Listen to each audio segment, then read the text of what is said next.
আসসালামু আলাইকুম রহমতুল্লাহি ওবরকাতুহু। সম্মানিত দর্শক, রাজনীতিতে পুরনো ফ্যাসিবাদ নতুন করে ফিরে আসার আতঙ্ক, কিংবা সেই যে বাকশাল 1975-এর যে বাকশাল, সেই বাকশালকে আবার নতুন করে ফিরে আসছে, অথবা এই ডক্টর মোহাম্মদ ইউনূস সরকার ক্ষমতা আসার পর একটি বক্তব্য বেশ জনপ্রিয় হয়ে পড়েছিল সামাজিক মাধ্যমে। সে বক্তব্য ছিল যেই লাউ সেই কদু। এই বিষয়গুলো নিয়ে আলোচনা করব আজকের এই ভিডিওতে। আপনারা সবাই জানেন যে যখন জুলাই আগস্ট গণ অভ্যুত্থান হলো, তখন আমাদের যারা রাজনীতিবিদ ছিলেন তারা অতিমাত্রায় উদার হয়ে পড়েছিলেন।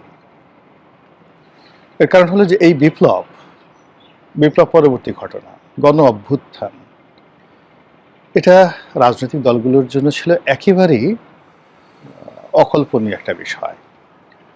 2024 সনের আগস্ট মাসের 5, 6, 7, 8, 9, 10 তারিখ পর্যন্ত তাদের আসলে ঘোর কাটেনি। অন্যদিকে যারা সুযোগ সন্ধানী ছিলেন, তারা কি করে হাট দখল করতে হবে, মাঠ দখল করতে হবে, চাঁদাবাজি করতে হবে, ব্যাংক বিমা লুট করতে হবে, সবগুলো মনে হয় যেন তাদের মুখস্থ ছিল। যুদ্ধের ময়দানে যেভাবে গনিমতের মাল লাভ করার জন্য যুদ্ধের যারা বিজয়ী পক্ষ তারা যেভাবে ওত পেতে থাকে, অথবা যখন আমরা এই মুসলমান ধর্মে এটাকে গনিমতের মাল বলি, মানে এটাকে হালাল করা হয়েছে যুদ্ধের ময়দানে, যে যুদ্ধের ময়দানের প্রতিপক্ষের যে কোনো সম্পত্তি, সেটা স্ত্রী হোক, সন্তান হোক, সহায় সম্পত্তি, হাতি ঘোড়া, যা কিছু হোক না কেন, সব কিছুই তাদের জন্য বৈধ। কিন্তু এই ইসলাম আবির্ভাব হওয়ার আরও অনেক আগের থেকে, এমনকি যারা ইসলাম অনুসরণ করে না, ভিন্ন ধর্মের যারা লোকজন আছে, তারাও এই যুদ্ধের ময়দানে প্রায় একই নিয়ম পালন করে।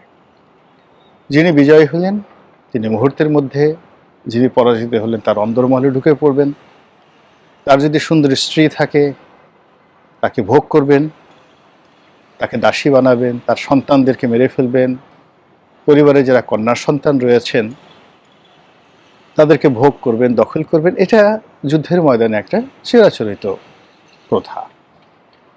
তো এটা 2024 সনে বাংলাদেশে যে এইরকম একটা পরিস্থিতি হতে পারে, এটা আমরা আসলে কেউ স্বপ্নেও কল্পনা করিনি। আমরা অনেকে বলেছিলাম যে আওয়ামী লীগের পতন হবে, পতন হওয়ার পরে 10 লাখ লোক মারা যাবে। তো আওয়ামী লীগ নিজেরাও এই কথা বলেছে। আর এ কারণে কি হলো, যখন সত্যিকার একটা ঘটনাটা ঘটলো, তারা আঁচ পেল, অনুমান করতে পেরেছিল। তার প্রেক্ষিতে আগস্ট মাসের 5 তারিখের 3-4 দিন আগেই তাদের প্রথম সারির যে সকল নেতা ছিলেন, যাদেরকে ধরলে গণপিটুনি হতো, তাদের যে সকল একেবারে সিলেক্টেড সরকারি কর্মকর্তা ছিলেন, আমলা ছিলেন, কামলা ছিলেন, কাউকে আসলে বিপ্লবীরা বা গণ অভ্যুত্থানের যারা নায়ক তারা ধরতে পারেননি। এরা সবাই নিরাপদে নির্বিবাদে পালিয়ে গেছেন। অনেকে সেনাবাহিনীর হেফাজতে ছিলেন, তারা সসম্মানে বা বাইজ্জত গ্রেপ্তার বরণ করেছেন, তাদেরকে নিয়ে নানা রকম নাটক সাজানো হয়েছে। এরপর তাদেরকে জেলে পাঠানো হয়েছে। এখন তারা জেলের ঘানি টানছেন, হয়তো ভালো আছেন, হয়তো মন্দ আছেন, তারাই ভালো বলতে পারবেন। কিন্তু যে অবস্থা তৈরি হয়েছে সেটা হলো সাধারণ যারা আওয়ামী লীগের কর্মী, সমর্থক বা আমজনতা, তাদের জীবন ঝালাপালা হয়ে গেছে। বাড়িঘর লুটপাট, সহায় সম্পত্তি লুটপাট, বাড়ির একেবারে প্রান্তিক যারা জনগোষ্ঠী, তাদের হয়তো বাড়িতে 10টি ছাগল ছিল, 5টি গরু ছিল, পুকুর ভরা মাছ ছিল, কোনো কিছুই রক্ষা পায়নি। এমনকি কারোর ফ্রিজে যদি গরুর মাংস থাকতো বা ছিল, মাছ ছিল, রান্না করা খাবার ছিল, সেটাও মাশাল্লাহ সুন্দর করে লুটপাট হয়ে গেছে। তো বিজয়ের যে আনন্দ, সেই আনন্দে আমরা এই জিনিসগুলো অনুধাবন করতে পারিনি। আর পরবর্তীতে যখন আমরা এই জিনিসটি বুঝতে পেরেছি, আমাদের একটা চিরাচরিত বক্তব্য ছিল যে এরকমই হয়, বা এরকমই তো হওয়ার কথা ছিল, বা ক্ষয়ক্ষতি তো আরো বেশি হতে পারতো, এরকম নানা রকম বক্তব্য অনেকে দিয়েছেন। তো এভাবে চলতে থাকলো, চলতে চলতে আনন্দ আগস্ট মাস গেল, সেপ্টেম্বর মাস গেল, অক্টোবর মাসে আমাদের এসে হুঁশ হলো যে আসলে আমরা কি হারিয়েছি, আর আসলে আমাদের এই সময় বাংলায় কি হচ্ছে। তার প্রেক্ষিতে যাদের একটু রুচি আছে, বোধ আছে, তারা অনেকে বলার চেষ্টা করলেন যেই লাউ সেই কদু। এটা চললো 1 মাস। 1 মাস পরে আবার বলা শুরু হলো আগেই ভালো ছিলাম। তো এগুলো চলতে চলতে এসে 2025 সন গেল। 25 সনের শেষের দিকে এসে সবাই বলল যে আগে যারা রাষ্ট্র চালাতেন, সেই পুরনো স্বৈরাচার, পুরনো ফ্যাসিবাদ, বর্তমান জমানাতে চাকরিচ্যুত হচ্ছে সেই পুরনো ফ্যাসিবাদের প্রতিধ্বনি আমরা দেখতে পাচ্ছি। এভাবে 25 সন চলে গেল, 26 সনে এলো, এবং 26 সনে আমরা যে নড়াচড়া দেখতে পাচ্ছি, তাতে করে অনেকগুলো বিষয় আমাদের সামনে আসছে। 74-এর মতো কি একটা দুর্ভিক্ষ হবে? একটা মহামন্দার মতো ঘটনা কি বাংলাদেশের অর্থনীতিতে ঘটবে? একটি সামাজিক অশান্তি, অস্থিরতা, কিংবা যেটিকে বলা হয় সিভিল ওয়ার, জনযুদ্ধ, সেটি কি বাংলাদেশে হবে? আগামীতে যারা ক্ষমতা আসবেন, তারা কি আসলে এই এতগুলো সমস্যা, অর্থনৈতিক, সামাজিক, রাজনৈতিক, এই সমস্যাগুলো মোকাবেলা করে সত্যিকার অর্থে জাতিকে কিছু দিতে পারবেন কিনা, এই বিষয়গুলো নিয়ে আলাপ আলোচনা হচ্ছে। আবার আলোচনা শুরুতে চলে যাই। যখন 2024 সনের আগস্ট মাসে এলো, তখন রাজনৈতিক দলগুলো অতিমাত্রায় উদার হয়ে গেল। উদার হয়ে গেল এই কারণে যে তারা যা কিছু পেল বা পেয়েছিল, তার জন্য তাদের ওরকম প্রস্তুতি ছিল না। একদম যেটিকে বলা হয় ইংরেজিতে আনএক্সপেক্টেড ইভেন্ট ঘটে গেল। রাতারাজি প্রজা রাজা হয়ে গেল, রাজা প্রজা হয়ে গেল। এই অবস্থায় খুব মানুষ অনেকে হাসাহাসি শুরু করলো, অনেকে কুলাকুলি শুরু করলো, অনেকে মনে আনন্দে যাকে পায় তাকে জড়িয়ে ধরে, চুম্বন দেয়, যেখানে সেখানে অতি প্রাকৃত বিষয়গুলো দেখে, যেখানে সেখানে তার আল্লাহর নিয়ামত, কুদরত, এগুলো খুঁজে বেড়াতে থাকলো। ওই সময়টিতে অনেক রাজনৈতিক যারা নেতৃবৃন্দ রয়েছেন, তারা প্রতিপক্ষকে কেউ ক্ষমা করে দেওয়ার চেষ্টা করলো বা বলল। পরবর্তীতে চারিদিক থেকে যখন লোকজন হই হই রই রই করে উঠলো, তারা বললো যে না, আসলে এইভাবে আমরা বলিনি, আমরা অন্যভাবে বলেছি। অনেকে জাতীয় সরকারের কথা বললো, সবাই বললো হ্যাঁ, এটা ভালো, দেশ পরিচালনা একটা জাতীয় সরকার হতেই পারে। তো এভাবেই 17 মাস পরে এখন সেই 2024, 2025-এর কোনো বাস্তবতা নেই। 2026-এর যে বাস্তবতা, সেটা হলো চারিদিকে শুধু বিএনপি, চারিদিকে শুধু তারেক রহমান সাহেব। তারেক রহমান সাহেব এবং বিএনপির বাইরে অন্য কোনো দৃশ্য নাই, অন্য কোনো ছবি নাই, অন্য কোনো ক্ষমতা নাই।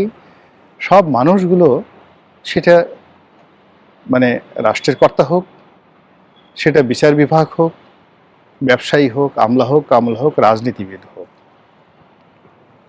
দলে দলে সবাই ছুটছেন জনাব তারেক রহমান সাহেবের দরবারে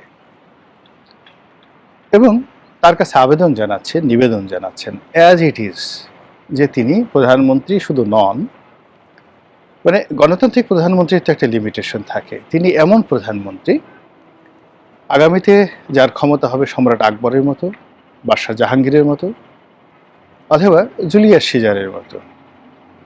তিনি যা ইচ্ছা তাই করতে পারবেন, এবং এই কারণে তার মনোরঞ্জনের জন্য, তার খুশির জন্য, তার শুভ দৃষ্টির জন্য পাগলের মতো মানুষ ছুটছে বিএনপির কার্যালয়ে। এরই ধারাবাহিকতায় জামাতের আমির, যিনি এই কয়দিন আগে স্বপ্ন দেখতেন জামাত একক সংখ্যাগরিষ্ঠতা নিয়ে সরকার গঠন করবে, আর তার যারা লোকজন মনে করতেন যে তিনি হবেন এই যুগের আমিরুল মোমেনিন, তো বর্তমান বাস্তবতায় জামাতও প্রমাদ গুনল, এবং জামাত যে কাজটা করলো সেটা হলো তারাও তারেক রহমান সাহেবের দরবারে গেল, এবং তারেক রহমান সাহেবের কাছে গিয়ে তারা প্রস্তাব দিয়েছে কিনা বলতে পারবো না, কিন্তু বাইরে এসে তারা বললেন যে আমরা একটি জাতীয় সরকার গঠনের বিষয়ে চিন্তা ভাবনা করছি। এখন এই যে বললাম যে সময় যখন ভালো থাকে না তখন সবাই খোঁচা মারে, জামাত এই কথা কেন বলল? বিএনপি যদি জয়লাভ করে তাহলে কেন জামাতকে তাদের জাতীয় সরকার নিতে হবে? ২ নম্বরে হলো যে জনাব তারেক রহমান সাহেব তো কয়েকদিন আগে বলেছিলেন যে জাতীয় সরকার তিনি করবেন, তখন তো জামাত সাড়া দেয়নি। তারা চাঁদা পড়ে পল্টনে, চাঁদা যায় লন্ডনে, এক জালেম গেছে আরেক জালেম আসছে, তারপরে ১, ২, ৩,